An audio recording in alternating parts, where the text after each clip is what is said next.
man. You already know, man. We got us no other. I always said we got us a special guest, Henny the More. Indeed, man. Hey, it's always a privilege and a pleasure to be here with your boss. Hey, I appreciate you having me on. And hey, we gonna rock out, man. We got us a good opponent coming to Dallas. I know that we like call them the Aints, but they ain't that bad this year, man. They actually got some personnel that can keep you up at night game planning for. But hey, we got this under control, man. We're gonna break everything down from the top to the bottom. You know I brought the numbers with me, man. I know you did. I can't wait to talk about it with you, man. So, just like last week, man. But this time it's going to be better because the last time we handled the coaches. This time we going to just kind of freestyle and talk about it all, man. We going to talk about it all. Now, my thumbnail, are the Saints a trap game to the Cowboys? Do you want me to answer that? Yes, please. I do not believe you can have a trap game against a team that scored almost 50 points in the National Football League. Like, regardless of who they played, it's hard to score 47 points in the National Football League. Right. So I want people to understand this about this matchup. The Dallas Cowboys are not overlooking a team that dropped 47. The Dallas Cowboys are not going to overlook a quarterback that came to Dallas and beat them the last time that they played. The Dallas Cowboys are not going to overlook a team that Mike McCarthy likes to beat because he used to be a coordinator over there. He didn't get an opportunity to coach against the Saints the last time they played. So you know that's on his mind as well. I don't believe the Dallas Cowboys are looking over this game. There's a bunch of people here that got motivation to win this game. I got two reasons why I think it's a trap. I'm going to start the show, and then we go get into it. You know what I'm saying? I got two reasons. Yeah, I'm going to tease you. But you punched back real good. That was a good punch, bro. I ain't going to lie. That's a good punch, man. That's a good punch, bro. Let me see. Let me see if I got my sound effects ready to go. Let me see. Man, where my punch button at? I know I got this one. And this one. Yeah, so. And that one. But anyway, yeah, man. Y'all sit back, man, and relax for a second. Let me get the bells and whistles together. Me and Henny go come right back and we go deliver y'all another one. You feel me? Another one. Let's go.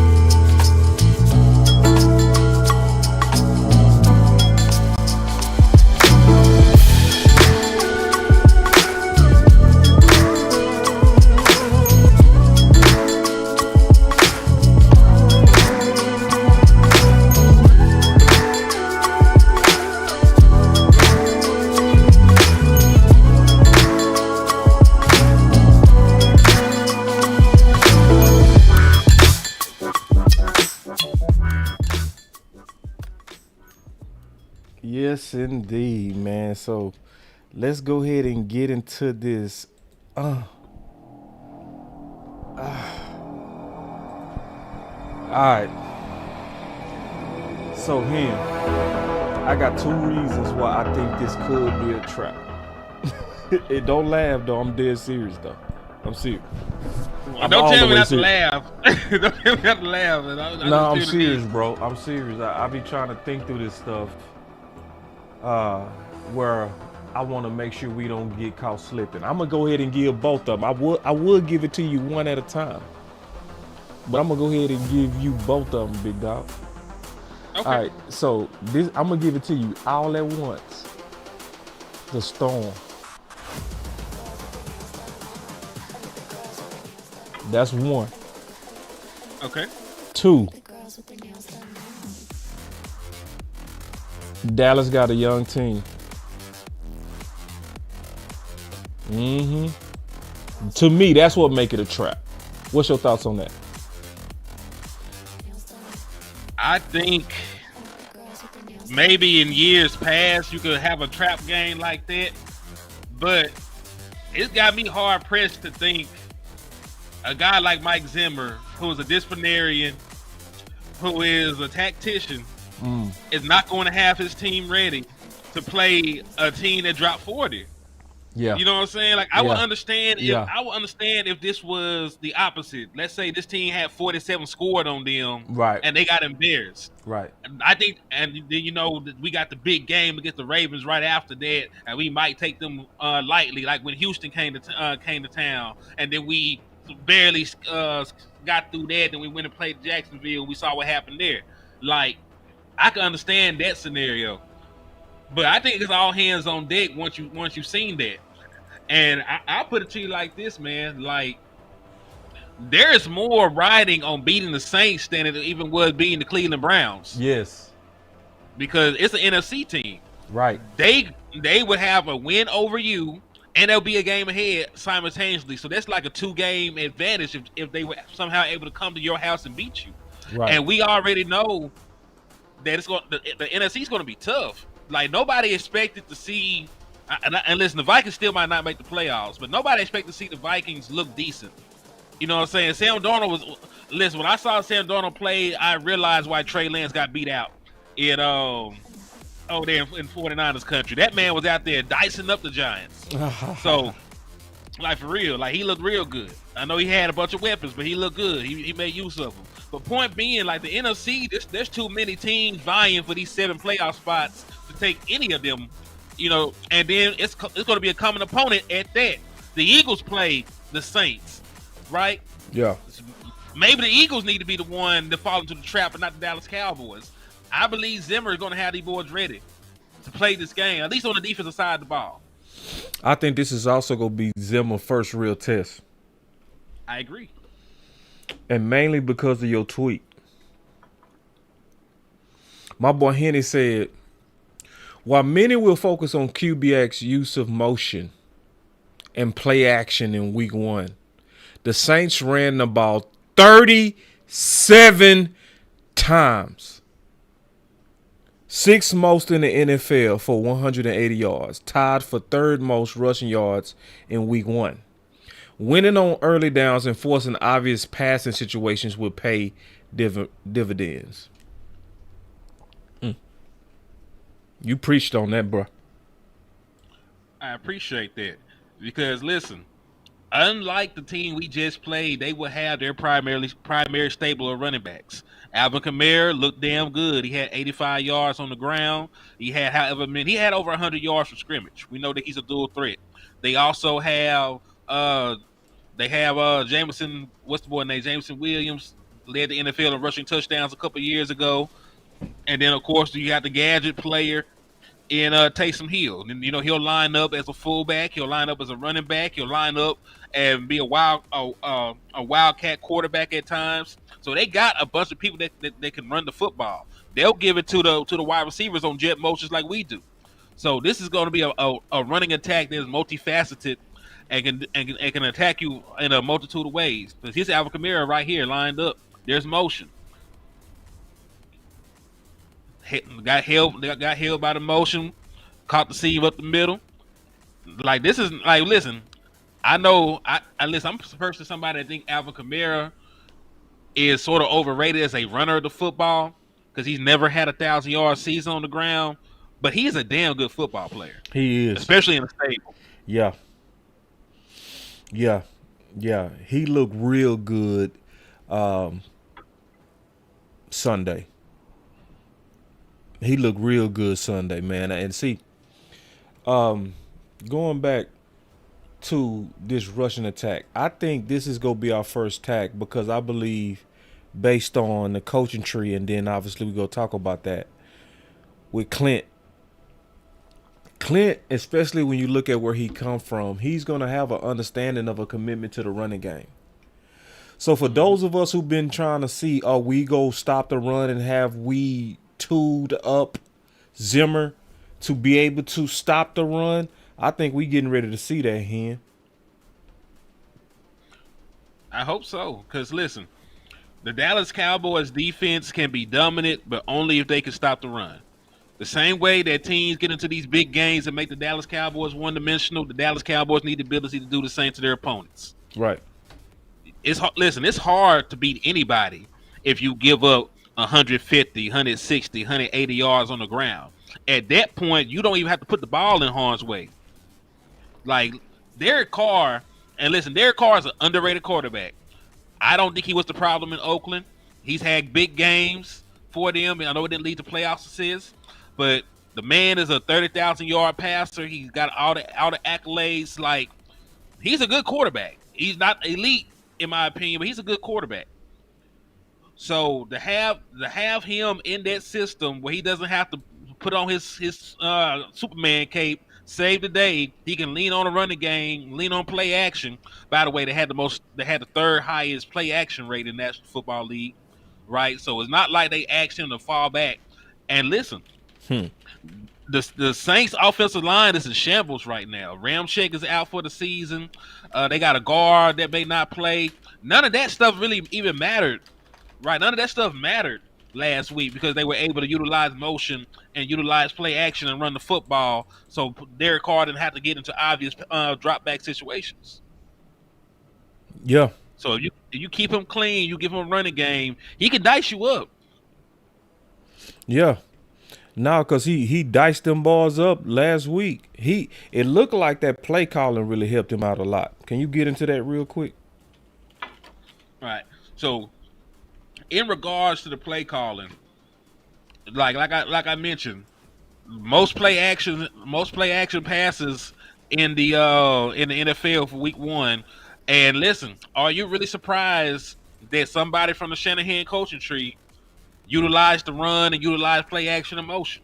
Because I want y'all to remember, Kubiak was just with the 49ers last year. He was with them during that Super Bowl run. He was the passing game. I forget what they call it, pass game coordinators, passing game specialists. Either way, you know, he's been around Kyle Shanahan for years.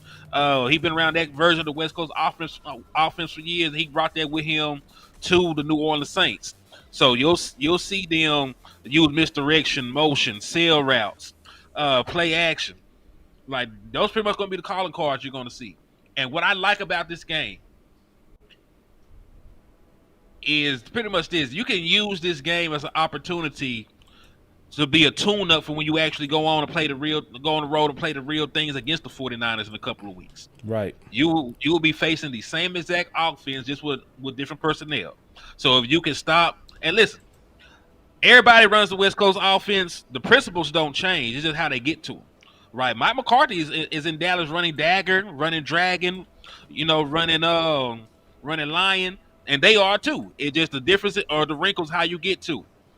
Are you disguising it with motion, or is your West Coast concepts coming off of play action? Like, what are you doing to put your own spin on it to make life easier for your quarterback? So theoretically, you should have a bead on what they're doing anyway, because this is a similar offense to what you run, at least conceptually. The only differences are the motion and the play action, and how they get into those said sets. Right. Yeah. So no, I think this is gonna be tougher than what we actually saw with the Browns. I really do, because they played with a lot of energy. They played really good. They played very tough, and that's a divisional game. And I know their opponent weak. We all know the Panthers is a weak team, but they played them very good. So let me get into this film also with Derek, because you had a stat line for him. Can you break him down real quick, man? That boy was throwing some real dots. So this was Derek Carr's numbers: 19 of 23, 200 yards, 3 passing touchdowns, no interceptions, and a passer rating of Derek Carr. He was damn near perfect. Yeah. What's the game plan to get after Derek Carr? Listen, Derek Carr is not the same kind of quarterback as Deshaun Watson. If you can get to Derek Carr, you can bring him down. Deshaun Watson is a super athlete. He's mobile. He shook off Michael Parsons to escape a sack a couple of times.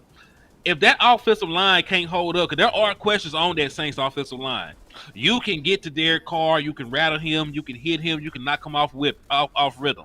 He is a quarterback that likes playing playing on time, and if you can disrupt their timing, if you can make him uncomfortable, if you got him, if you got him double clutching and pumping, holding on to the football, or trying to rush that throw, Derek Carr is not the same quarterback. Right. And that is one thing that they could not do. Like, they could not at any point disrupt Derek Carr. Matter of fact, Derek Carr was one of the least pressured quarterbacks in all of the NFL this week. Like, they barely breathed on the man. I don't even think he got sacked. Nah. So of course, when you're running the ball and your quarterback is staying clean, that man's jersey probably ain't got to get washed. Right. Cause see, did you watch the game? I actually watched it twice, condensed. So, what I saw from the game is they definitely go take their vertical shots. Our corners will go get tested this game for sure. They go take their vertical shots. They go definitely commit to the run, but they also go try to beat you over top. We got to be able to stop the big plays. If you stop the big plays with Derek Carr, you got a chance, And I'm not acting like he all that, but I'm just saying they really was a balanced offense, and they was doing that to open up them guys deep. But they are not afraid at all to take their shots. And another thing, just kind of as I was watching them and watching the game, Rashid was kind of their main explosive guy. Mm-hmm.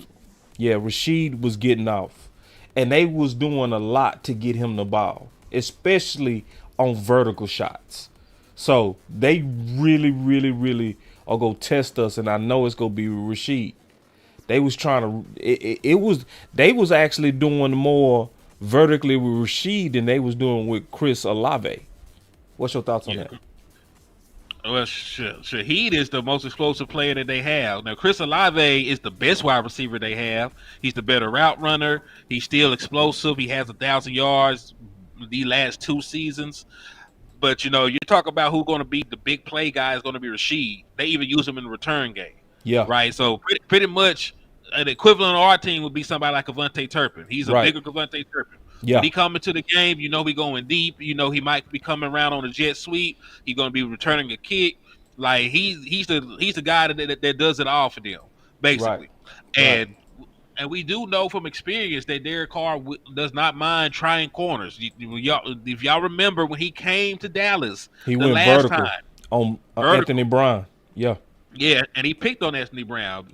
And listen, I'm not saying that every single one of those calls were valid, but he saw that they were coming his way. I would say all of those calls was invalid.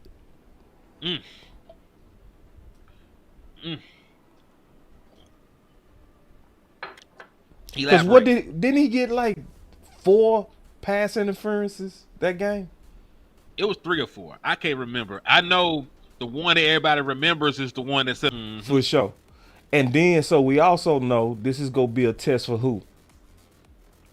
It's gonna be a test for Seatbelt, because he's not gonna be throwing the ball to Trayvon Diggs. Yep. But I was gonna say this: last game, the Dallas Cowboys barely played man at all. And listen, I have not seen the Dallas Cowboys play so much zone. It worked, right?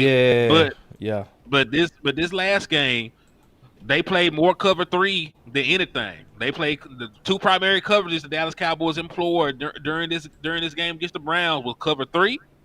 They ran cover 3 33% of the time, and they ran a version of cover 6. Let me make this bigger. So yeah, this is the Dallas Cowboys right here. So Dan Quinn, if Dan Quinn was here, this cover 1, he played cover 1 robber most of the time. we only played that 16% of the time. Right. That's the only true man coverage that we did, because we did not do a single cover zero all out blitz at all. Cover 2 we stayed in that 18% of the time. Cover 3 we stayed in that 33% of the time. Cover 4, cover 6, 15% for cover 4, 18% for cover 6.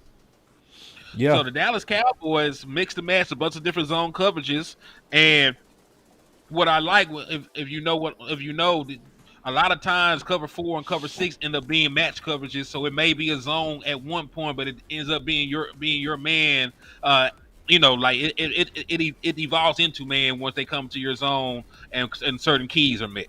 Right. If you don't understand what we're saying about match coverage. Right. So it gave them a lot of versatility, and it did lead to Deshaun Watson not being really sure what the hell he was looking at times. Yeah. But it also bodes well for us when you got speed guys like that. You don't necessarily have to have the athlete that can run with them. You just have to make sure you're doing your job and you're passing the guy off to when they need to be passed off. Right. Now, but I'm excited for this game, and I'm excited for this game for Carson. That's the main guy that I'm excited for, because I felt like he had a good game one. I want to see how he followed up. Because this is the game where they go test him for sure. Because he got tested, but he got more tested with in-breaking routes, and he got tested in terms of chains. He wasn't tested vertically. This game is gonna definitely test him vertically. So I'm excited to see how that holds up. I'm not worried about Diggs at all. I mean, not even a little bit. I know Diggs is gonna absolutely do his thing. So let's get into these coaches real quick, because I know you had a lot that you want to talk about with Kubiak. So let's get into that. Yeah, so let's just go ahead and cover Clint, man. And listen, I don't really have a lot of in-game action with Clint, because that was his first time being an offensive coordinator in the National Football League, right? So first, let's take a look at how he called that game. Right. Let's take a look at how Clint actually called that game, what they went about. Because listen, I know when you look at 3 passing touchdowns, right? Really outside of that big play to Shaheed, there wasn't really much of a passing attack. Like that went for damn near 60 yards itself. He only had 140 yards outside of that play. This play right here, this one. Yep, this one right there. This huge play, and if I'm not mistaken, were they not in cover 4 when this happened? That's definitely cover 4. Mm-hmm. Yeah. So you see Horn is highly upset. He felt like that somebody should have picked that up. Nah, man, that's on you, Horn. The field is broken up into 4 different quadrants. You got this side. There's 2 interior zones, and the guy on the other end got that quarter. So if they're on your end, you got to have the deepest man at that point, Horn. Right. This is a question I've been thinking of myself, from my boy Paul. My boy Paul asked a real good question, so I'm gonna funnel this to you. Was it more about the Saints, or is it about the Panthers being sucky? Yes. I say both. Yeah, exactly. That's why I said yes, because you got to think about it. You got to think about it. And to be fair, what a lot of people don't realize about the Panthers were the number 1 pass defense in the National Football League last year.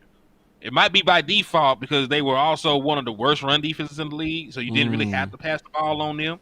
But by default, to be fair, they were a top pass defense last year. The Dallas Cowboys didn't drop 40 on them when we played them.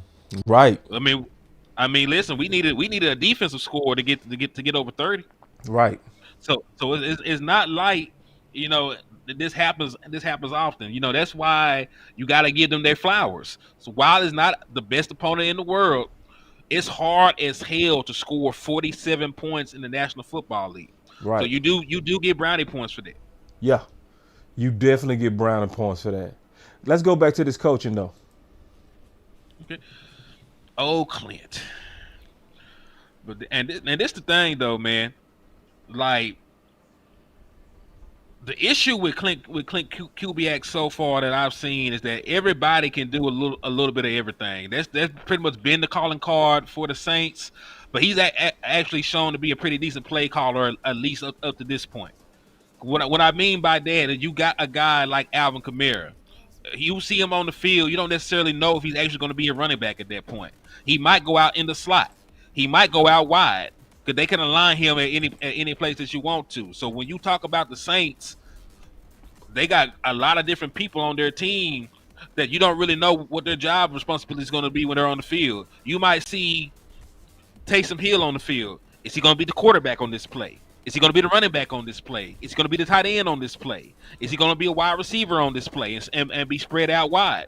So one of the issues that you'll see with the Saints and Kubiak's scheme, you know, when you see a multitude of these guys that got different skill sets, even with a guy like Shaheed, who they also will line up in the backfield and things like that, you don't know what the hell is going to come until they actually break the huddle and get in there. So it's hard to actually match your personnel up with that.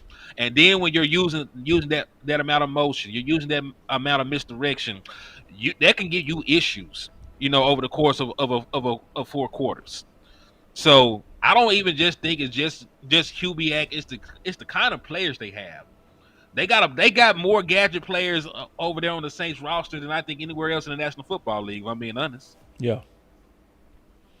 And when you combine that versatility with good play calling, and you put that in a Shanahan offense, you can get a 30-point night. You can get a 40-point night. You can get a 47-point night. Yeah, because they put 30 points on it. They put 30 points on the Panthers fast, bro.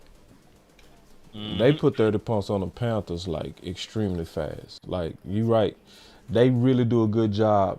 Yeah, they do a really good job with their versatility players. They really do. Mm-hmm.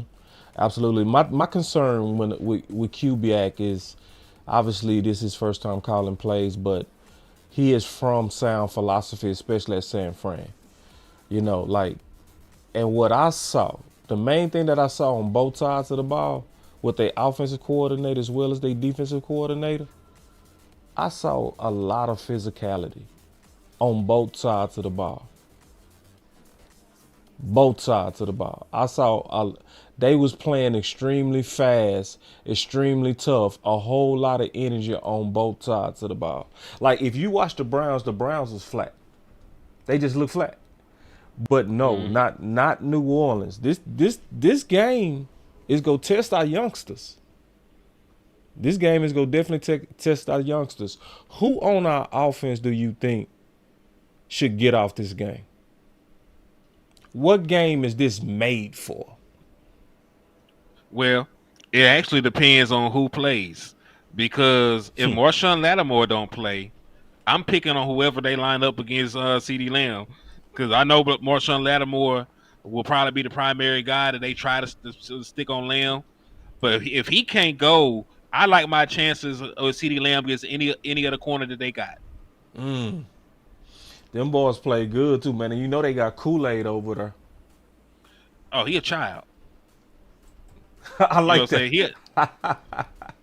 They play good though, head. Them boys look real good, bro. They did. Never send a boy to do a man's job. When you come for probably the best wide receiver in the National Football League, you don't send a kid to do a man's job. Especially where we line CeeDee Lamb up. Like, it's damn near impossible to bracket somebody from the slot. There's too much that can go wrong trying to double cover somebody playing in the slot. He will be on an island by himself with CeeDee Lamb able to go anywhere on the field. He can take you vertically. He can take you back out to the flat. He can take you back into the middle of the field. CeeDee Lamb has the whole route tree to his, in his arsenal when he's lined up in the slot. That is too much to ask for a rookie cornerback. Nobody should ask that from a rookie cornerback. So I don't really know what they do with Marshawn Lattimore can't go. Now, what I will say, offensively, if Jake Ferguson can go, that's probably one of the better matchups that you can have. But I am concerned about Tyrann Mathieu on Jake Ferguson if he is healthy, because I don't even know who plays at this point. Tyrann Mathieu did not participate in practice today. Marshawn Lattimore did not participate in practice today. So I need to get a clearer picture of who they're actually going to put on the field before I talk about the matchups. Because if we're going head to head, this is a very good defensive unit. They got Cam Jordan back from injury. They signed Chase Young in the offseason. They got Willie Gay, multi-time Super Bowl winning linebacker from the Kansas City Chiefs. They went and got Tyrann Mathieu, who's a Super Bowl winning safety, with one of the best safeties in his prime. Right? They already had Marshawn Lattimore. So you just go down the list, still got what's the boy named? DeMario Davis. They still got a great defensive unit. You know what I mean? It's just a lot of these guys are getting older. Some of these guys are getting nicked. So I don't really know the product they'll be able to put on the field. And they'll need. I think I'm prepared to call Chase Young a bust. Chase Young had a good game this last game, though. He did? Yes, like he was very disruptive. Okay, because I ain't see it at all. Now, I watched the game and I ain't see it at all. Let me go look at it real quick. Let me go ahead. Keep talking, though. Let me go look at it. I want to see his production. But, yeah, man. Like, listen, they got a good defense. The Saints were also, and this is the thing, like, I understand why a lot of people get the narrative that they're a quarterback away. Because a lot of these teams have defenses that end in the top 5, top 6, top 10 and shit, and they just can't score points and they're on the field all the damn time. So I understand why a lot of people come up with the narrative that a lot of teams are a quarterback away. Because the Saints had a very solid defense last year, even with losing Cam Jordan at the early part of the season. Matter of fact, let me get the Saints numbers from last year pulled up from the defense side of the ball. I don't see no production for Chase unless they ain't updated stats. I don't see no production. You got to look at the pressures and shit. Gotcha. All right. So he was disruptive pressure-wise. Yeah, like they couldn't do shit to block anybody. They had a corner get 3 sacks. Yeah. But that is one thing I did want to point out, though. Like, they blitzed so much to get the pressure that they got. Yeah, they blitzed a lot, you bro. You know they can't do that against Dak Prescott. Yeah. I was thinking about that. If they try that blitz stuff, man, we gonna eat them boys. So, you know, it's gonna be a cat and mouse game, man. Like, can they get home? Because at the end of the day, like, I know this not going to be the defensive player of the year that Tyler Guyton goes against. But Cam Jordan is a future Hall of Famer. The man got over 100 sacks for his career, multi-time All-Pro. Like, this is going to be a guy that's going to get a gold jacket at one point. So he may not be the best that he was all the time, but he can be the best he ever was at least once against a rookie. So I don't know. I might still get Tyler Guyton a little bit of help this game. I don't think I just could. I'm not cutting leash. You got to respect your opponents, man. He wasn't healthy last year, but man, like, he's a good player, especially when you talk about raw strength as a power rusher. Like, he could be destructive for a young left tackle.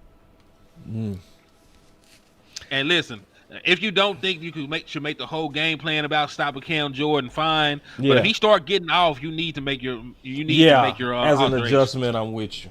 I was struggling with it at first, but as an adjustment, yeah. If he start kind of looking like, you know, listen. But honestly, it's a possibility. Henny, I'm gonna be honest. I don't see it happening at all. Because I feel like Tyler, everything is downhill after Miles.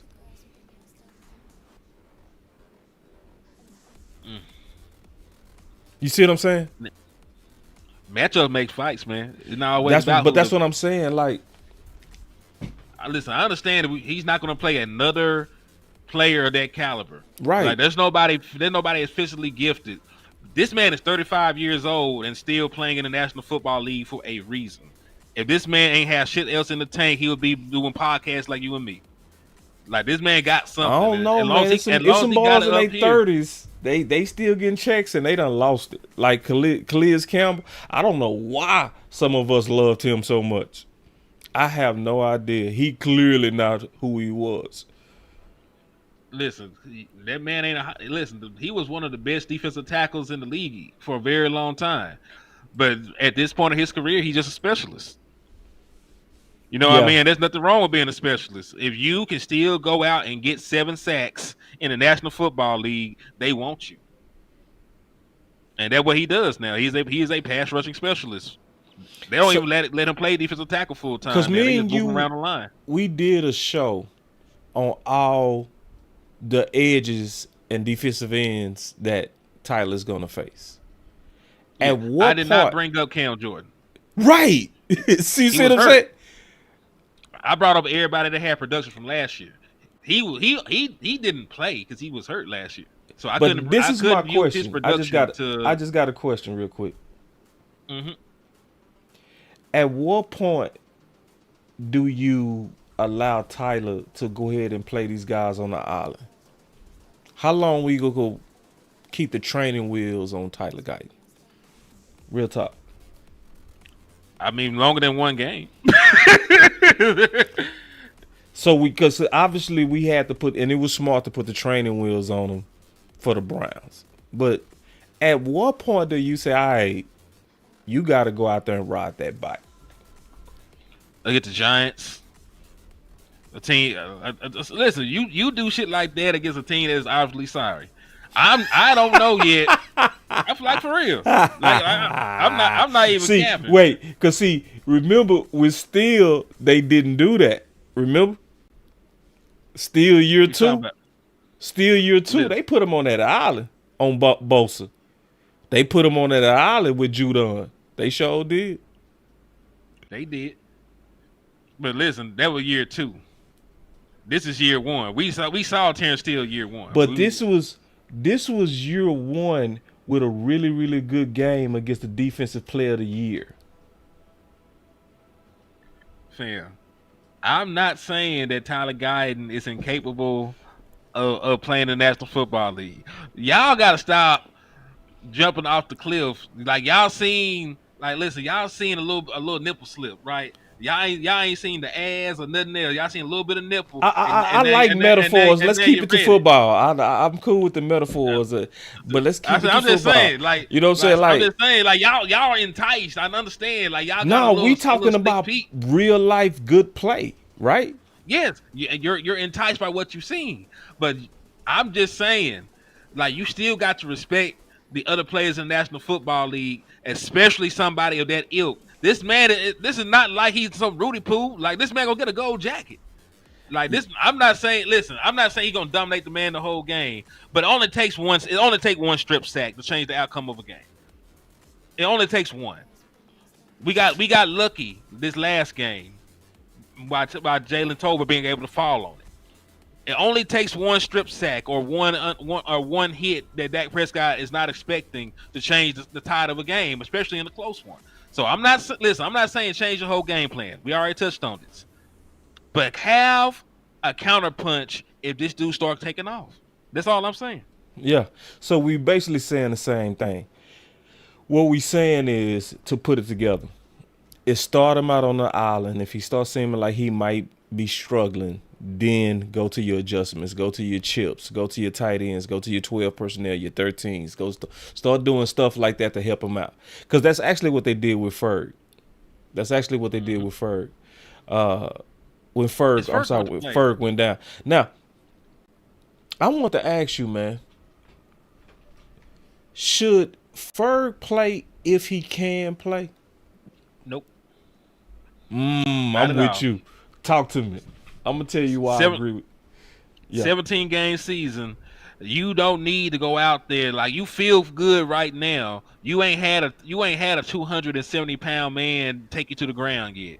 You ain't got hit in the leg. You a big dude too, Jake. They're not gonna gently lay you on a pillow out there when you get hit. They're gonna take your legs out from under you. They're gonna try to hit you and get you on the ground. I don't need you to take any more damage to your knee in a game this early in the season. Now listen, is it an important game? A conference foe? It got playoff implications down the line, maybe because it'll be a like opponent with the Eagles. Ferg, we already dodged one bullet by you being able to walk out of there and not have a season in the injury. Because I thought you tore your ACL. Hell, Jake said he thought he tore his ACL. He heard a pop. You know what I'm saying? So let's not look this gift horse in the mouth. We got a second chance at life. Let's not jump back into the burning building just yet. I agree. Like you can heal up, and we listen. You might be in a better situation to help us in the Ravens game.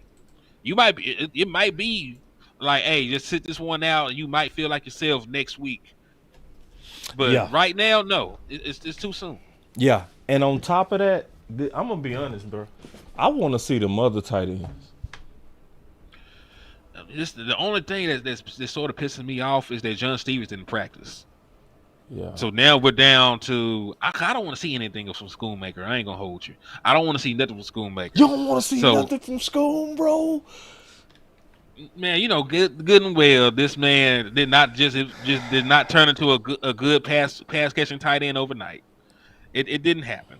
When we seen him in the preseason, he wasn't a good pass catching tight end. When we seen him in training camp, that part. My thing is, I want it to be obvious so that they can do something. See, because you can hide him as tight end. They're going to play him.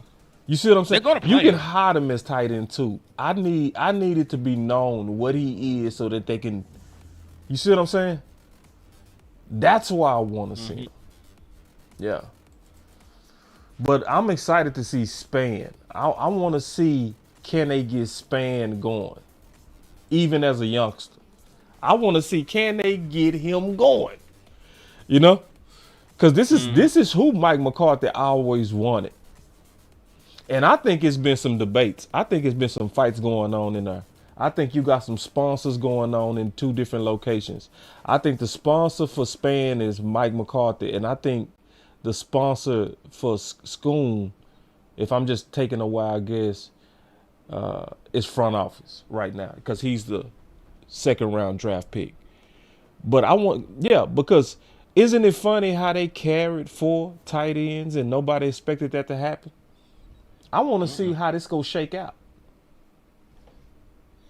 It will be interesting because listen, man, I don't know, man, because listen, they had Hunter Lukey playing, and listen, there was a great play by what's the boy name 21 for the Browns? What's the cornerback's name? Denzel Ward. It was a great play by Denzel Ward. They were in cover 3. Me and Landlord were looking at this. Shout out to my brother. I see him in the chat box. What's up, man? So when he got his hands on the ball off of Jake Ferguson, he did a deflection. He was not supposed to even be over there. That man completely turned Hunter Lukey loose, trusting that Dak Prescott was going to try and hit Jake Ferguson in between the safety and the linebacker. They were in cover 3. That man completely let Hunter Lukey go. If Dak had held the ball and saw how far off this man had played from his assignment, Hunter Lukey would have had like a 40-yard touchdown. Yeah. And they had him out there playing tight end. So I'm curious about what they're going to do with Hunter as well, given the fact that, hell, John Stevens Jr. might not be able to play. And they talked about they worked him at tight end as well over the offseason. That he's been getting reps there for situations like this. So I'm curious to see how they go about the entire tight end room, knowing that you might be down 2 of them. Right. I personally don't like Hunter playing tight end. I think if you go do all that, bring up Fant. I mean, at this point, I say bring up Fant. And the main reason I say bring up Fant is because Fant got a lot of work in preseason. Versus Hunter did not. Man, Hunter would listen, but Hunter was wide open. Can you blame Hunter for not getting a touchdown? I'm talking about on the play I'm just talking about. Like Hunter Lukey should have had a 40-yard touchdown this last game. No, I'm talking about you talking about him playing tight end, right? Yeah, he was. He was. No, I got to go back and see if he was lined up at tight end first though. Before I can vouch for him on that. He might have came out the backfield on a wheel. I got to go back and look at the play. But I understand. Like, look, part of me understand why they're enamored with Hunter Lukey. Like, part of me see flashes of him being able to get out and make some plays. No doubt. Like absolutely. But to be honest though, man, I think Thank you, Willie T. He said he came out the backfield. yeah. So I said nah. If anything, instead of trying to force to me a round circle to a square hole, just bring up Fant. Yeah, because we know he did it all, and he did it well in preseason. I said it was a log jam because of Schoonmaker, bro. I think Schoonmaker is holding up a lot more better talent at the tight end position as they trying to wait on him to develop. I would rather see us with Fant, and I would rather us actually use Hunter as a lead blocker. Cause see, that's what I noticed when I was watching the Saints. The Saints, they go line up and power you, man. They go put a fullback in front of Kamara, and they go get after it. And they did it often, you know. They had a fullback in front of Kamara almost the whole game. Real talk. And when I go look at the film on Hunter, that's one of his most underrated attributes is his ability to be a lead blocker. Mm-hmm. I would want to see it. And I would actually want to see it this game. Now listen, they can be ran on. Like Right. the Saints defense, they can be ran on. It's not like they had this extra stellar. Now listen, they might be better this year because they did go get Willie Gay, right? But who knows? Point being, I think the Dallas Cowboys, and this is just like for the over course of the entire season, not just game to game basis. Mike McCarthy already said we will be a good running team because we will commit to it. Right. I need to see the commitment.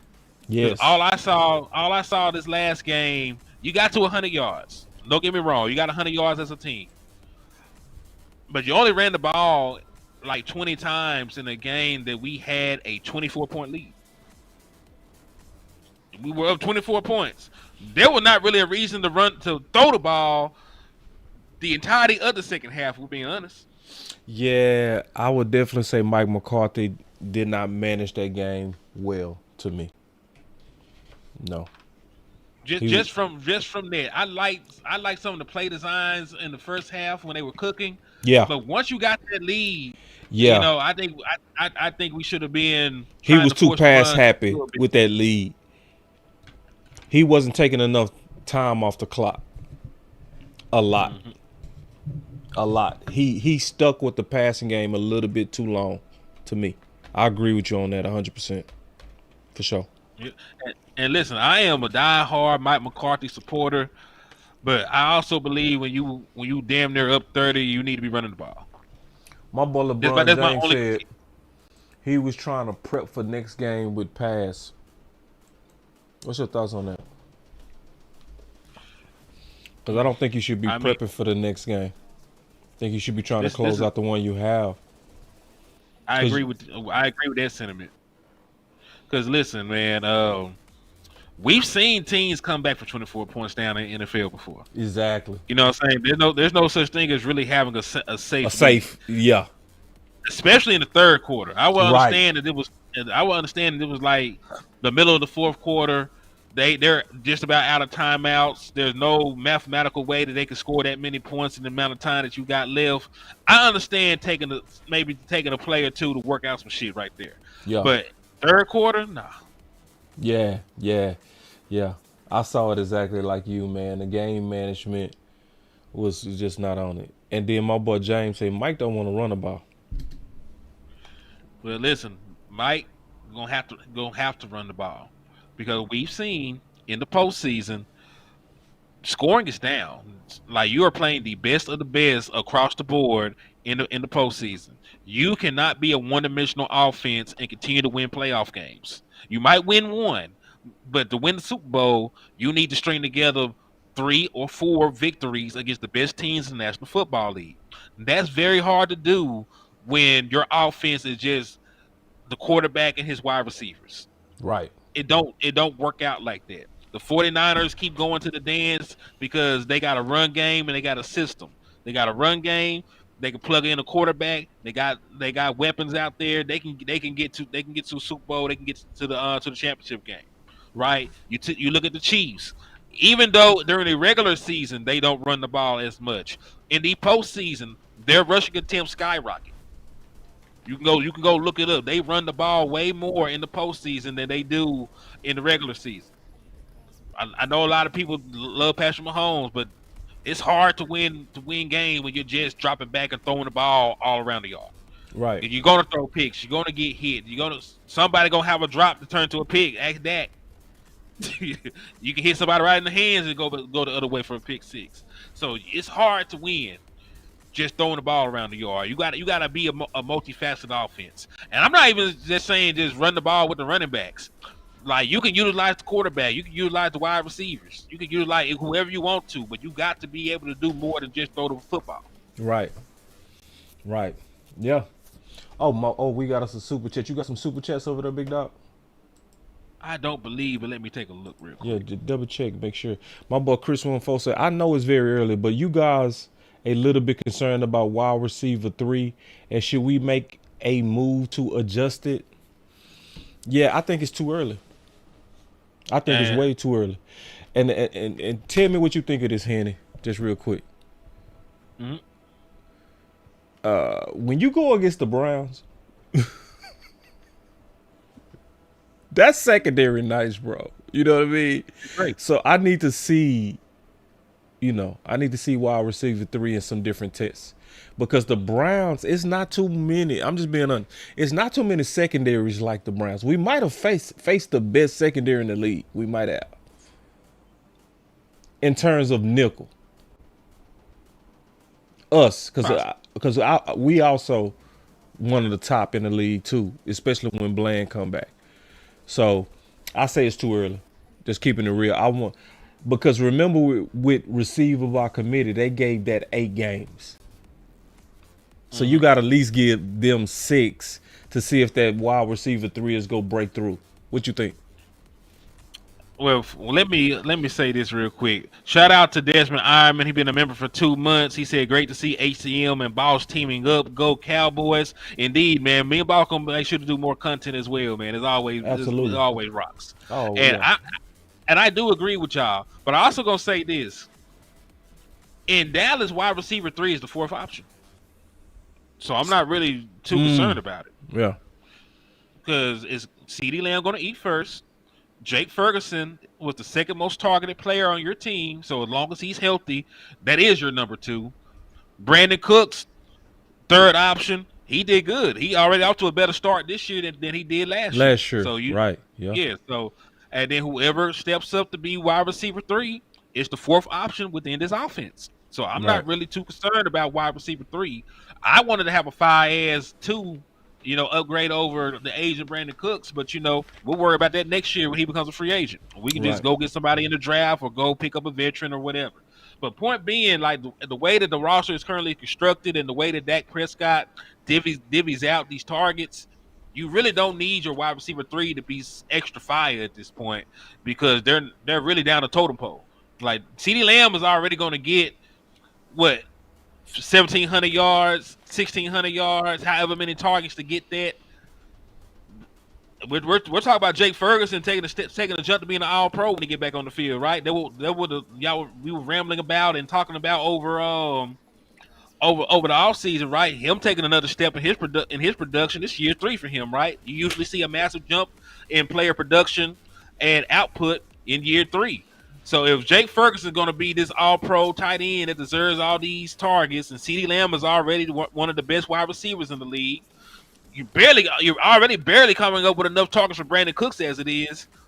Why am I really concerned about a dude who's gonna get 2 targets in a game? I do understand the concern for wide receiver 3, but situationally, that's it, right? So 2-minute offense, 4-minute offense, where you driving and you need to get, you know what I'm saying? It's stuff like that where I would want a threat, but just kind of like a full game wide receiver 3 threat. I agree with you, Henny. You know, but I do feel, Chris, because a lot of teams are trying to have 3 threats, and I'm talking about receiver threats. And I think Dak. Do you remember when Dak had, like, when he had Cobb, Amari, CeeDee Lamb, and Gallup? It was Cobb, Amari, and Michael Gallup. CeeDee Lamb didn't get drafted until 2020. It was one year that it was 4,000-yard receivers. Who was the 4th one? I can't remember. You're thinking about 2000. You're thinking about 2019. But this is the thing: Amari and Michael Gallup had 1,000 yards. Randall Cobb didn't get the 1,000-yard mark. He had 800 something yards. Okay, yeah. So it was, but Cobb should have had 1,000 yards. He should have. He had like over 200 yards taken off from Connor Williams. From Connor Williams.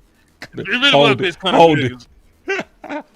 But my point was, Dak was sick when he had 4 weapons. You know what I mean? You know what I'm saying?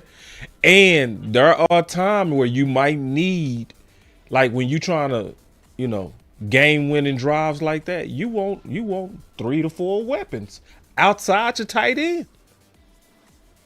You know something else about that season that you brought up? Yeah. Tight end play was down that year as well because you had the ghost of Jason Witten and then you had a splash of Blake Jarwin. You didn't really have the tight end position sold up. I got a different theory on that. I want you to hear me out on the theory, if you don't mind. Go ahead.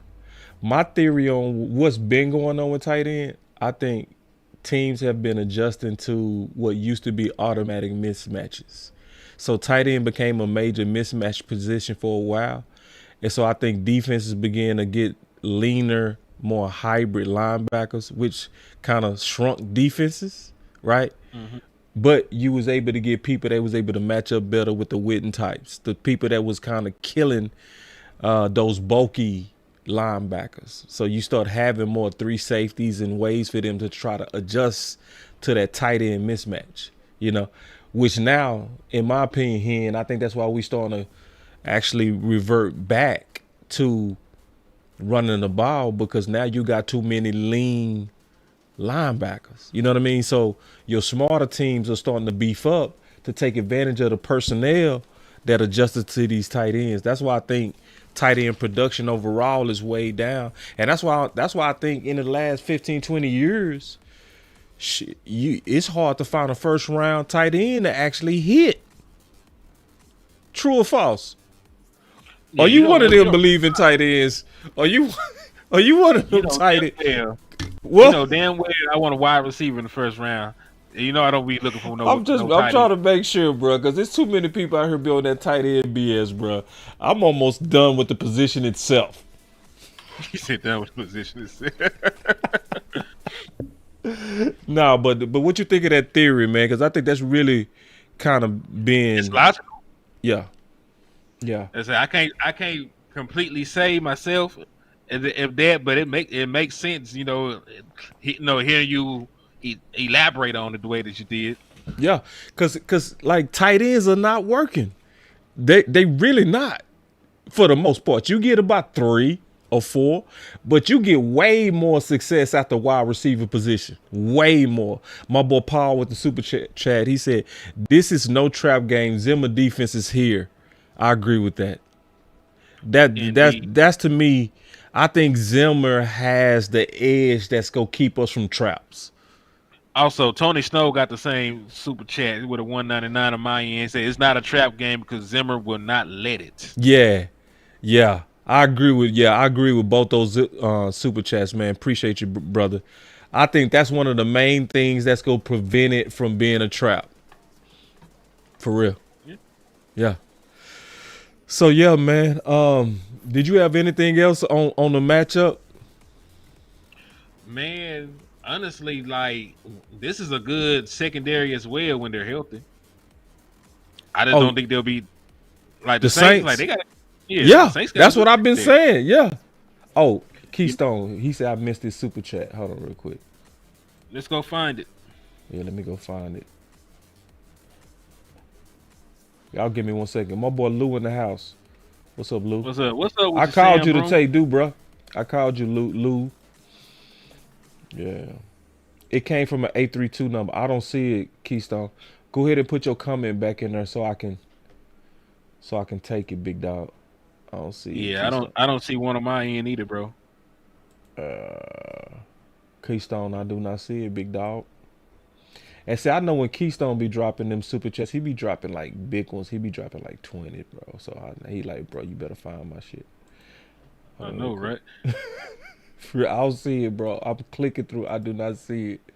So go ahead and What up, leave your smoke one for you? go ahead and leave your comment real quick. Keystone. Hold on real quick. Let me check another way real quick. Just y'all give me 1 second. I'm trying to find Keystone super chat. Cause I know he be Take your dropping that big time, bro. money. Big baller shot caller, You 20-inch feel me? blades on the Impala. Oh, hey man, y'all coming through with these super chats today, man. Y'all gonna make me hit that button, man. I gotta hit that button when y'all start hitting super chats like y'all doing. Man, I appreciate it, man. Hold on, I'm still looking for yours. Y'all give me 1 second.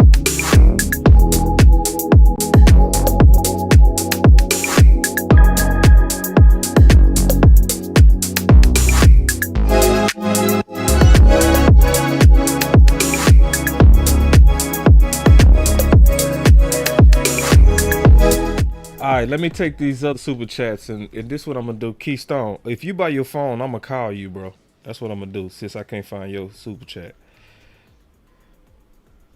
See, I'm gonna give my boy that special treatment. You feel me? This Keystone, bro, like he This deserves trio it. right there. You feel me? I'm gonna call him, put him in the show. That's how we gonna do with Keystone.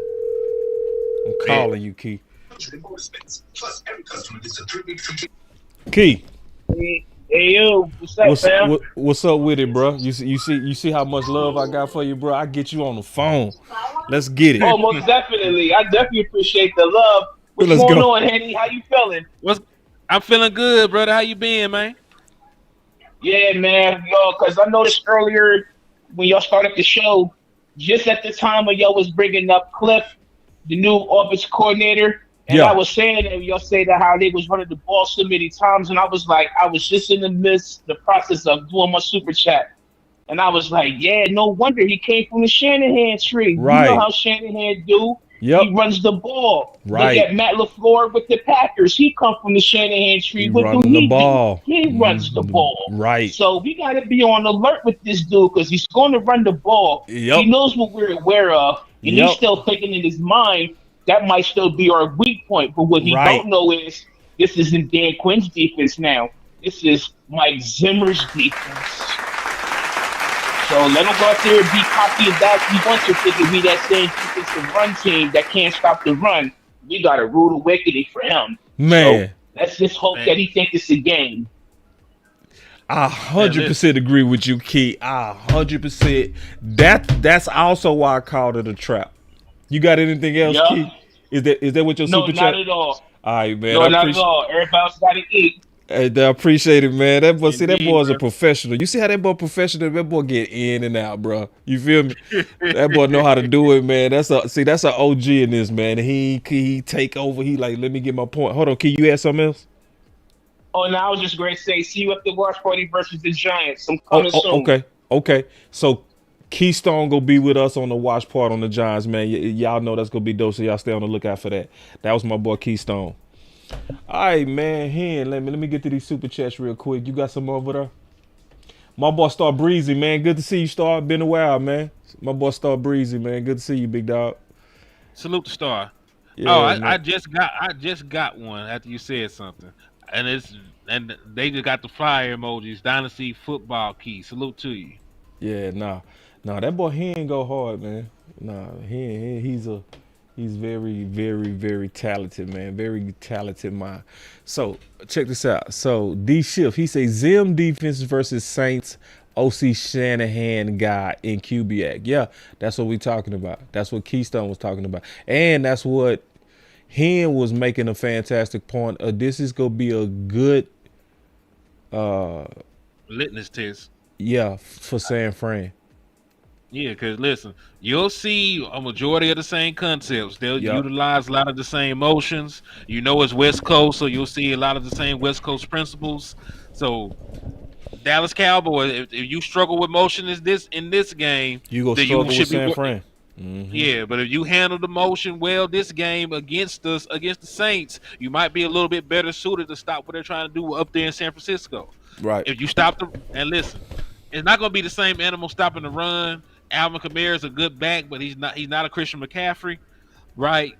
But if you're able to neutralize their run game in a similar capacity that you did to the Cleveland Browns, you might feel a little bit better going up there and slowing down the run game with the 49ers. Right. Yeah. Excellent point. Dynasty Football, he sent a super chat, and he said, let me see. He said, top tier show, fellas. We're going to win it. Yeah, I think we should win it. Absolutely. We definitely got the talent over them dudes. That's not without question. You know, it just at some point with a young team, Hen, I'm just being honest, bro. I'm not going to lie, sell no wolf tickets.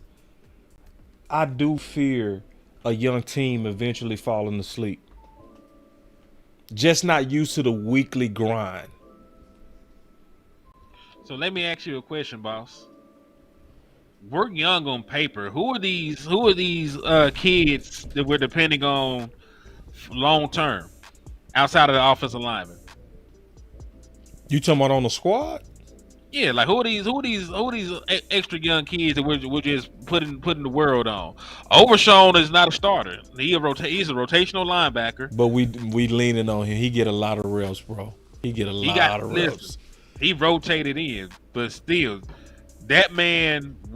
Listen, that man don't even have a key position. This man just got to see ball, get ball, do what the hell Mike Zimmer tell him to do. Mike Zimmer spoke on how he had that man. Majority of the time he was out there, Mike Zimmer spoke on how he was just a spy, and everything else that happened, he was just making football plays. I would be more concerned about these young guys if we didn't have Mike Zimmer. If this was a Dan Quinn ran defense, you had people hunting sacks, going rogue, not keeping up with their sound assignments, I would feel some type of way. Mike Zimmer still probably went out and cussed some people out after this game. Because the way he was talking, like, man, there was some things in there that Michael Parsons need to do better. Yeah. I feel like I need to coach him a little bit harder. That's a good point, Hen. That's a good point. It's like the coach of Zim is almost like the answer to all the tests. Right? It has to be. Yeah. And remember, what I wanted to say, you talk about we're a young team. The Dallas Cowboys were the second youngest team in football last year. We've been a young team. And we saw the fruits of that, like Green Bay. Like Buffalo, and that's what I'm saying. Like Arizona, you feel me? From last year, so it's like because we saw it. Did we struggle? I got to be a world test like this, bro. I'm just saying, did we struggle in Arizona because they were young, or did they struggle in Arizona because they couldn't stop a damn sail route to save their lives? And that's schematical. And not handling motion, that's on your coach. He did not put you in position to handle motion. Or he didn't cuss you out bad enough to remember your assignment. But it wasn't just Arizona. That's one game. We lost the same way. When you talk about the Buffalo Bills, right? The damn offensive and coordinator, Green Bay. It's all of that scream young. No, I'm talking about when you talk about what went wrong in those games. None of that screams young to me. That screams Green Bay don't scream young to you. The way that they got shell shock. Fam, you go from not playing zone all year to playing more zone. I think it's way more the scheme. Hold on. More. Hold on. I agree with you though. It was a scheme change, but I'm not just blaming scheme. Hold on. No. If you listen, the Dallas Cowboys had the same issue from week 1 to the end of the year. So you saying I shouldn't have no concerns on you? Why would you? Let me finish. Let me finish my point. Boss. Go for it. I'm trying to get to it. The Dallas Cowboys' issues was never about their youth. My question to you is this: them being older, them being a year older, would that gonna help them stop the run with Dan Quinn playing 4-5 nickelbacks? Was that gonna help them stop the run? Was that gonna help them stop motion? Them being a little bit older, it's there's not a plan in place. Yeah, the way you phrasing that question, of course not. I'm just trying. I'm talking about a mentality from younger people not used to these grind out long hard seasons. That's what I'm talking about. And as Dallas Cowboys youngsters, a Dallas Cowboy youngster is not used to that target that never ceases. Target never ceases when you got this star. Nobody is used to the target of the star in Dallas. At least not for the last 30 years. Man, I think you can do a lot better with vets in terms of being able to handle the grind of a long season. Just keeping it real. I'm keeping it real too, because listen, we have veterans. So you don't think my youth concern is legitimate at all? No, because the one of the best years you ever had with rookies running the show. When we were 3rd and 20 away from going to the NFC Championship game, we ain't had that issue when Dak Prescott was a rookie quarterback, when Zeke Elliott was a rookie running back. We were starting Anthony Brown. See, you pulled a wee woo on that one. You pulled. You see this guy? Yes, that's a major number one bullshit guy. No, that was a wee woo.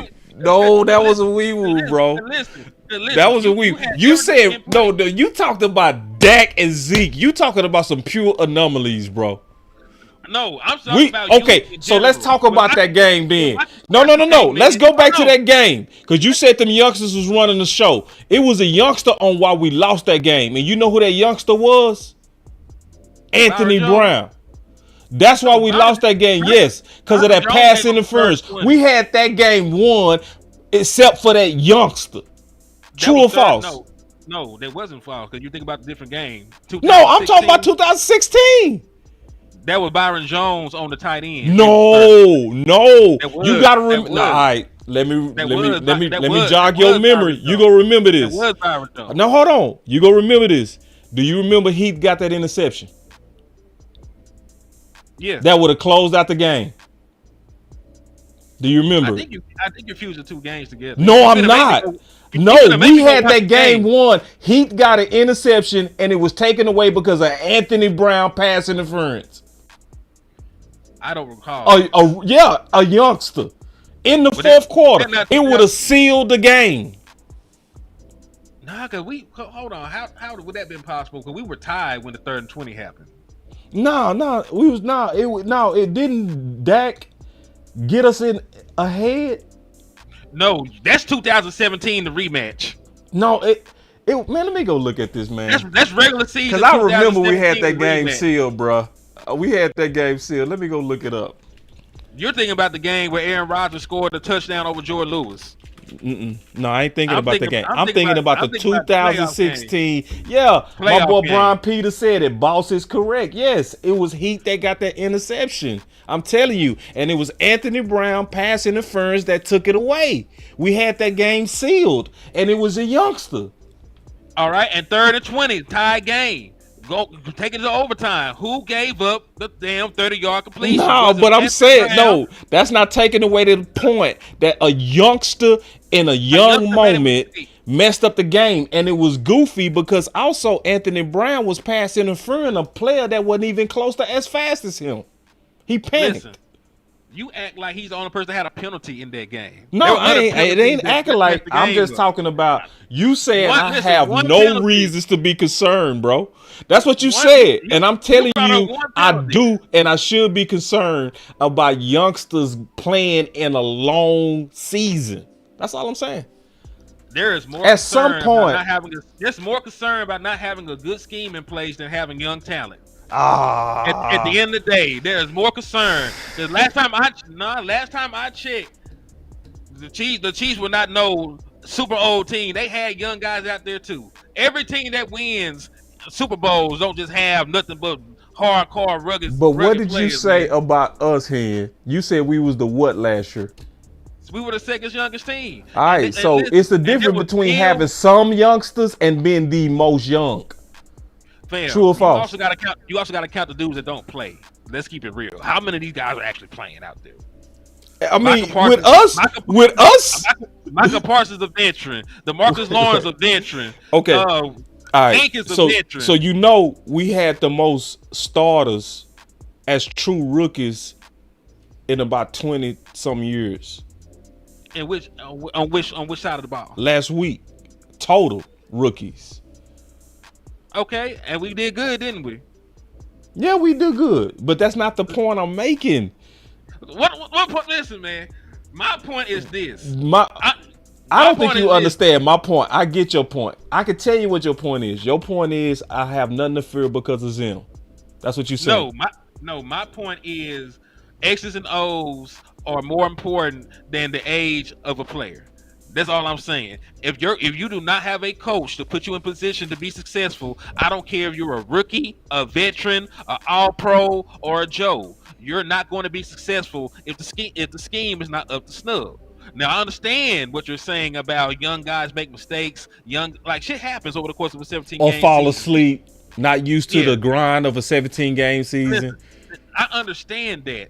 But when you have a coach and you have a system you can trust in, you can win. Hell, Brock Purdy in that system over there as a 7th round Mr. Irrelevant helped his team get to the damn NFC Championship game as a rookie. Right? Went to the Super Bowl his second year as a starter. And then they got other young guys over there that help contribute to their team. So my point is this, it's not just about if you're young. Are you in a position that will help you excel and win football games? Does your system have answers to what you're going to be facing? Like, was there answers to Dan Quinn when he was here to stop the run? Well, over the course of 3 years, it did not appear to be. Was there an answer to motion? He never really figured that out in the 3 years that he was here. Like, Dan Quinn did great things, but at the same time, there were glaring flaws in his system that prevented the Dallas Cowboys from advancing, at least when it comes to the defense. You know, that's all I'm saying. Like, I get your point. Like, yeah, there are young guys. Young people make mistakes. Young people gonna mess up. That is something to be concerned. I'm not saying that they're gonna play perfect. They're never gonna get a penalty. I'm saying that if you have a scheme and you have them in position, a lot of that other shit is gonna get mitigated.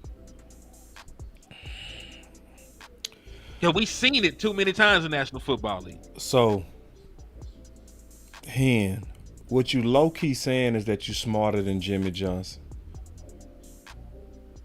What Jimmy Johnson got to do with this? You basically saying you smarter than him. I mean, Jimmy Johnson ain't coached in the National Football League in 30-plus years. I mean, we've seen plenty of young teams win Super Bowls already. So I don't understand. The reason why I said that is because Jimmy Johnson says the total opposite of what you're saying. I mean, that's fine. He said that he'd rather have Jimmys and Joes over X's and O's. You saying you trust the X's and O's over the Jimmys and Joes. It's the opposite. No, you're putting words in my mouth. I didn't. No, that's what you said. You said a scheme. That's what you said.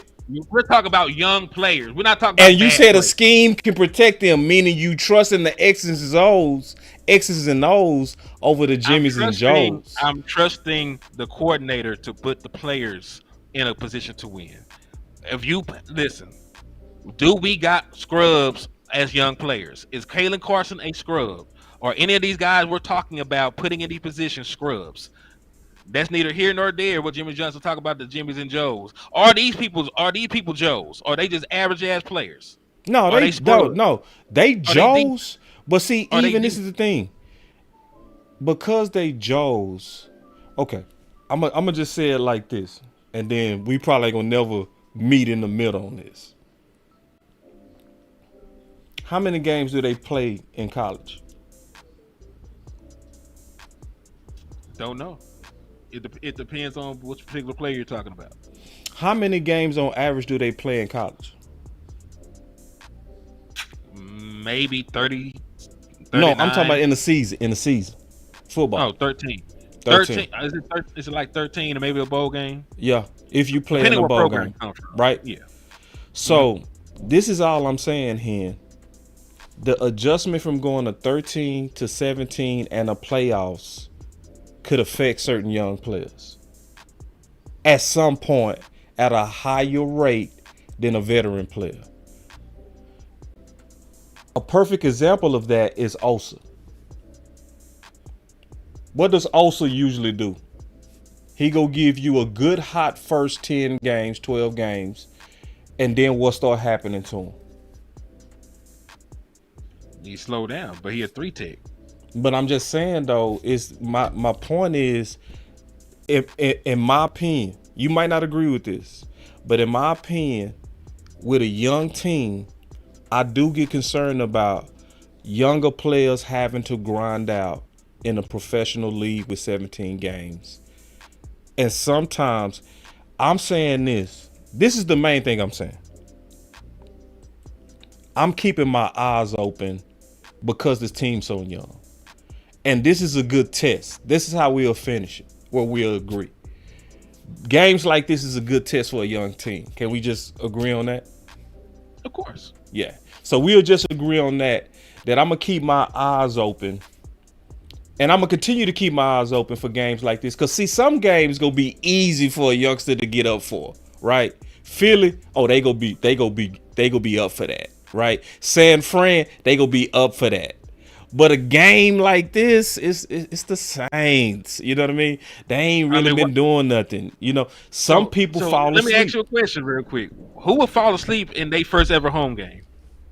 I mean, this is their first time ever playing in Dallas Stadium from the actual crowd. This is the home opener of the season.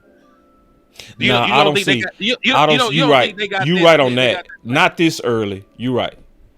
In the first home game, I don't see the youngsters falling asleep. Not this early. Not this early in the season. Now listen. I agree with that. I agree with that. And I agree. Like, listen. As a team, I think that is a team thing. I don't even think that is completely just on young guys. We've seen some of our veterans. Yeah, We've seen some of our veterans not be up to the damn test. That's true. You know what I'm saying? Listen, that's true. I understand I agree with trap game. I just don't agree about the age thing, because I think it's probably more possible for them. Yeah. But I believe that is a culture thing and a leadership thing. Yeah. I can see that. Yeah. And I think that might be the divide, because I don't think it's just because you're young that all that happens. And I'm not saying young as an individual. I'm saying young as a unit, as a group. Because we was the second youngest team, so that's the whole group combined could be the reason why we had meltdowns like Buffalo, right? Man, I will almost listen. What pissed me off more in Buffalo was the fact that they came out after the game, said, "Yeah, man, we saw Dan Quinn just stayed in nickel the whole time. We weren't even gonna run the ball, really. Yeah, but we just we weren't even gonna do that. We weren't even gonna do them like that." Yeah. So it's stuff like that made me feel some type of way. You know what I mean? Yeah. I will say this though, man. To me, this was a good fight here. And indeed, bro. And I appreciate the fight, because I think me and you do a good job of fighting the right way. You know what I mean? You know, because when you right, you made some good points, you landed some good punches. You know what I mean? And it's a certain way that people should go about it, to where I'm ready to concede if you make a good point, and you made some good points, especially at the end. You made some good points.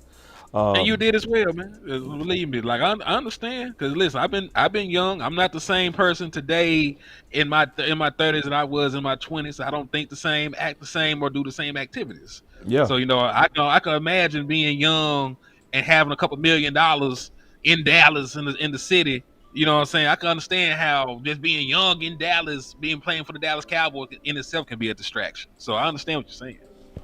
Let me take a couple of these super chats. My partner in here, my boy Anthony Turner. Hold on real quick, because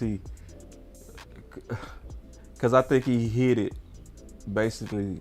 And I'm gonna show you, because I think you gonna like this when I play this, because this is kind of what I'm finna play is kind of staying in my mind, bro.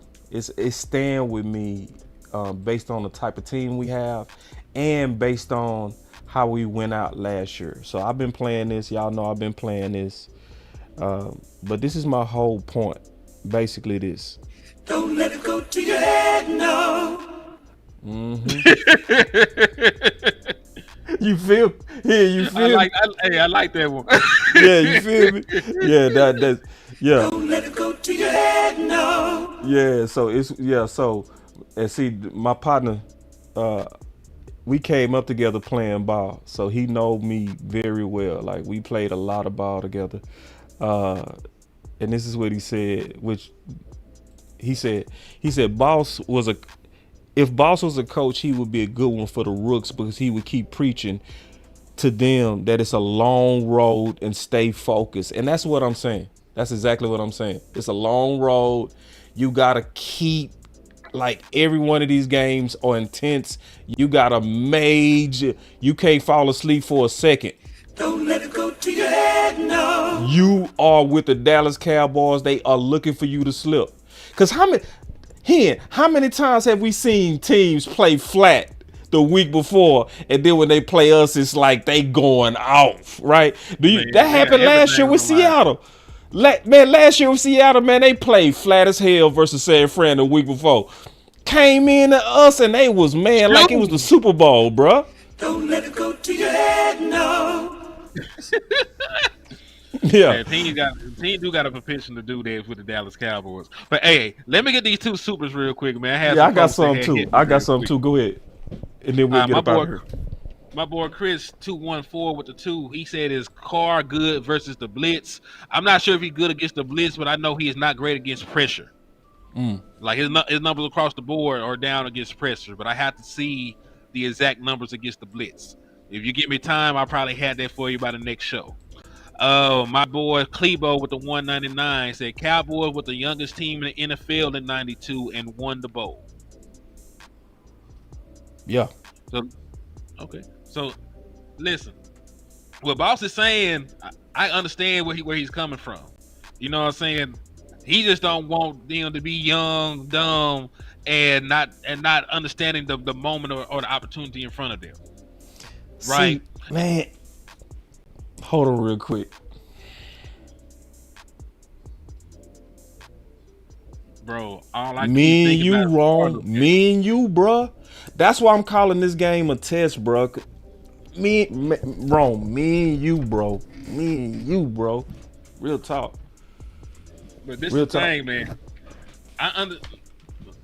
We didn't lose the Cardinals game because of that. We lost the Cardinals game because of Mike McCarthy play calling, because he was anemic, because he was concerned about his tackles. We lost the game because we could not stop the run, we could not stop motion or the sail concept. Like those was grammatical. We couldn't stop the run. We couldn't stop the run. We couldn't stop the run. We couldn't stop sail. We couldn't stop motion. We couldn't stop the quarterback run at all. Cuz took off down that sideline, looked like Lamar Jackson. Yeah, you know, my thing is I want to see do we keep the intensity up? That's the thing. That's the main thing I want to see. Can this young team keep the intensity up? And yes, true. We won the bowl in 1992 with the youngest team. But also keep it real. Keep it real now. But that's also the thing. That's the thing. That's what I'm talking about. That I be Jimmy talking Johnson, bro. That's why I be talking about the scheme and the culture, man. The culture, right? I agree. And that's why I did concede when you said Zimmer was that dude that's gonna hold that down. I do agree with that. I do. You gotta have the right type of leader. Back then. I agree, bro. I totally agree with you on that. Like, but people gotta, in my opinion, take me and Rome serious too. We should be looking for that. Like, as a young team, you gotta, to me, keep your eyes open for that. But you're right though. With Zimmer, it's less of a risk. I'm more so than worried about with Mike McCarthy. But you're right. I'm not really worried about it with Zimmer. I think Zimmer gonna keep that in check.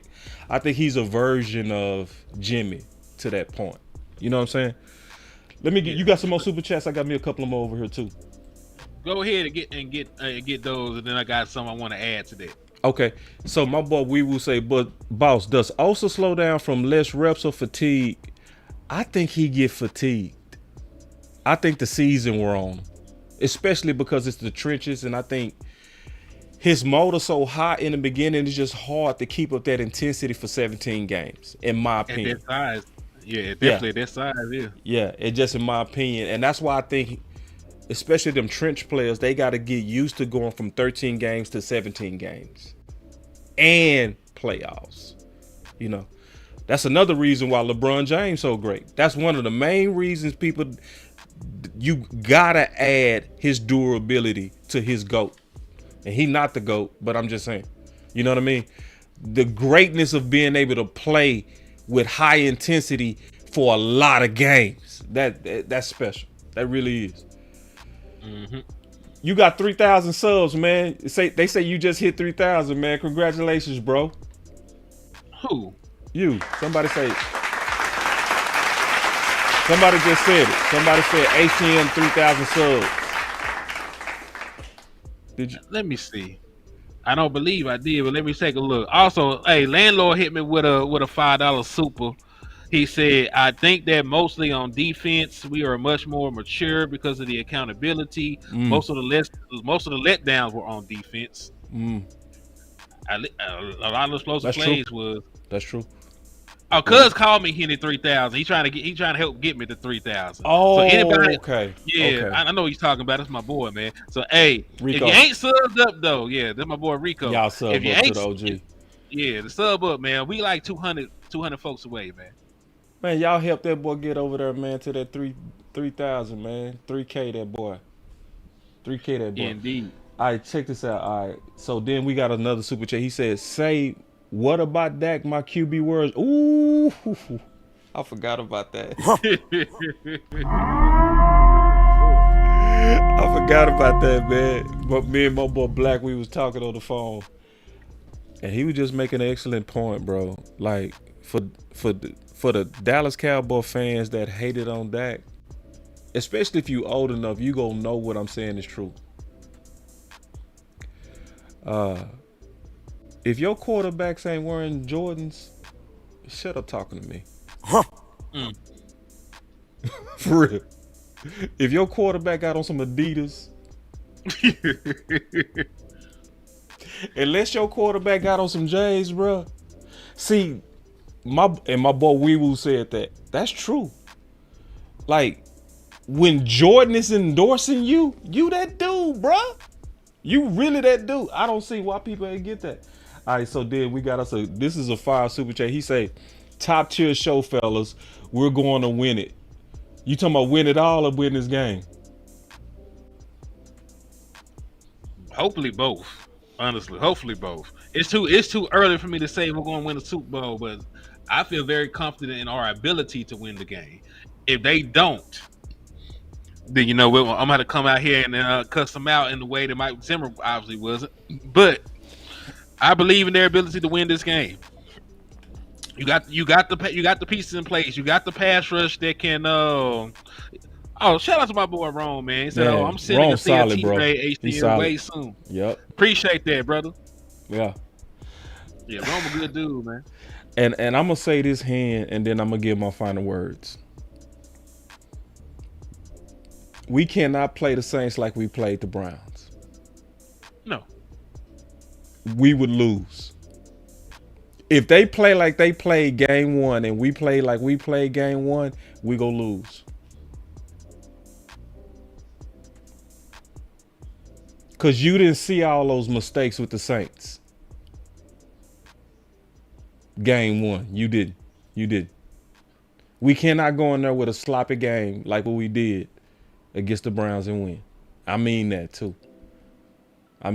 We got to greatly clean it up. Because from a coaching perspective, they was not as sloppy as we was. True or false? Nah. Now, we both had 11 penalties, but they had 11 penalties? Yes. We had more yardage. It was like we had like 11 for 85. They had like 11 for 77, some wild shit. So that's about the same. That's about the same. They were I stand sloppy corrected as well. then. Yeah, they were sloppy then too. Okay. I just didn't see it from the tape that I watched. I didn't. No, hold on. Which team we talking about? The Saints. Nah, the Saints ain't had no damn 11 penalties. That's what I was saying. I'm talking about the Browns had 11 penalties. No. I'm talking about the Saints. I was saying we can't play the Saints like we played the Browns, or we're going to lose. That's what I'm saying. Because they did. Yeah. Let's find out. Because I'm curious now. Yeah. Please let me know, because I will stand corrected on that if they had 11 penalties. I know for a fact they ain't had no damn 11. You know what I'm saying? They had 10. Yeah, that's about the same. So sloppy. For how many yardage? How much yardage? 95. So they 10 had penalties for 95 yards. They had more penalty yardage than they had more penalty yards. So so we actually still could win that game. And they had a turnover. Yeah, so I stand corrected on that. I'm wrong on that. But this is the thing that they were able to win that game. They only allowed 1 sack. Like Derek Carr was cool. That man didn't even have to get an ice bath after the game. Yeah, right. Yeah. All right, man. Let me get my final words on this, man. And first of all, man, it's always good to do shows with the OG Henny. And we gonna likely do a lot more of these type of shows. I'm gonna try to see if we can make this a normal thing. Because I think Henny does a great job of really knowing the opponents. You know, he does a really good job of knowing the opponents and kind of preparing all us mentally for what's getting ready to happen. He also has one of the best minds. I'm gonna always say that. He has one of the best minds in football, period. So I'm always give my partner his credit. He's a very talented content creator. He's very, very I'm trying to get the perfect word for you, bro. You analytical, but you the type person to where you make everybody around you tighter, because you the type that's gonna double check they work. You see what I'm saying? So people gotta speak slow when they're around you, because if you speak too fast, you gonna get caught. You gonna get caught tripping. You know what I'm saying? So my final words, man, is you know, I feel like Rome. I want to make sure that this team is prepared for a game like this that can sneak up on you. You know, I'm very curious about this game, because I really do believe this is the game where Zimmer is gonna get tested. His run D is, to me, finally getting ready to get truly tested. So we go walk out of this game, as my final word, with answers. We gonna have some real answers after this game. We gonna really see, did we really build this team to be able to have the ability to stop the run? We saw great linebacker play from game one. Will it continue to be great linebacker play with a team that's going to continue to chip away at you with the run attempts? That's what this game is going to tell me. I'm certain that we going to walk out with that answer. I'm certain. You know, so the answer that I believe is going to happen from the trend that I'm seeing is that we going to answer the test. But by all means, this is definitely a test for sure that's coming. And that's my final word. I agree. And listen, the Dallas Cowboys. Hey, man. But real talk, though, man. For my final words, man, I just want to say this, man. The Dallas Cowboys have the ability to blow this team out. I'm gonna be real with you. I'm not guaranteeing that it happens, but the Dallas Cowboys have every component in position to be able to completely overwhelm this team.